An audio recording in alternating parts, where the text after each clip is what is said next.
This story comes from my grandfather, who worked as an appraiser and a real estate agent in rural Ohio during the 1970s. He specialized in old, distressed properties. One bitter January morning, he was tasked with valuing an isolated farmhouse, the kind surrounded by barren fields and shadowed by massive skeletal oaks. The owners had moved out months ago following a sudden unexplained illness in the family, and the bank needed an assessment. The house was cold, silent, and smelled faintly of damp dust and ozone. The windows were grime-streaked, letting in only weak, diffused light. He started in the basement, taking measurements of the foundation. It was a standard dirt floor cellar, nothing noteworthy, just a few cobweb-shrouded jars and an old coal furnace. He moved methodically through the ground floor and the second level, calling out the dimensions and notes into his tape recorder. Everything was intact, though covered in a thick layer of undisturbed dust. The final place to check was the attic. The access was a pull-down rope in the second-floor hallway. He grabbed the frayed rope, pulled it down, and a cloud of stale, pungent air rushed out. He set up his ladder, shined his heavy-duty mag light up the opening, and climbed. The attic was vast, triangular, and hot, a complete contrast to the cold house below. It was a single open space stuffed with forgotten, sheet-draped furniture. The floorboards were old, creaking under his boots. He began his final appraisal, describing the state of the insulation and the roof beams. Suddenly, a sound cut through the silence below him, a distinct, heavy thud. My grandfather froze. His heart hammered against his ribs.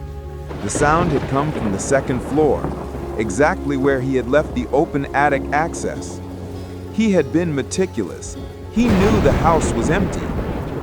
He held his breath, the maglite beam shaking. The house was utterly silent again. He tried to rationalize it, a settling house, an animal. Then he heard it. Footsteps. They were slow, deliberate, heavy, tracing a path along the second-floor hallway directly beneath the attic opening. Creak. Pause.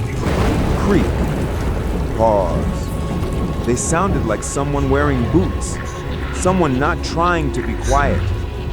My grandfather's mind screamed that whatever was down there had to have entered the house after he did, but he had locked the main door behind him. The footsteps stopped directly under him. Silence. Then, with horrifying clarity, he heard the sound that was not a creak or a thump, but something deliberate, the slow, grinding sound of the pull-down rope being gently tugged, pulling the attic door closed. The thin beam of light was now the only source of illumination. The last sliver of natural light from the opening vanished. He was plunged into absolute darkness, sealed inside the stifling attic. He didn't wait. He scrambled across the piled furniture, blindly feeling for the opening, and kicked the latch with his steel-toed boot until it snapped. He tumbled down the ladder, landing hard on the dusty hallway floor. The hallway was empty.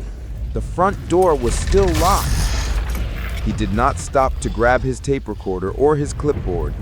He ran to his car, fumbling with the keys until he managed to start the engine and sped away, not looking back at the house sitting silent in the wide, empty field. He finished the appraisal from memory at the bank's office. He never set foot in that farmhouse again.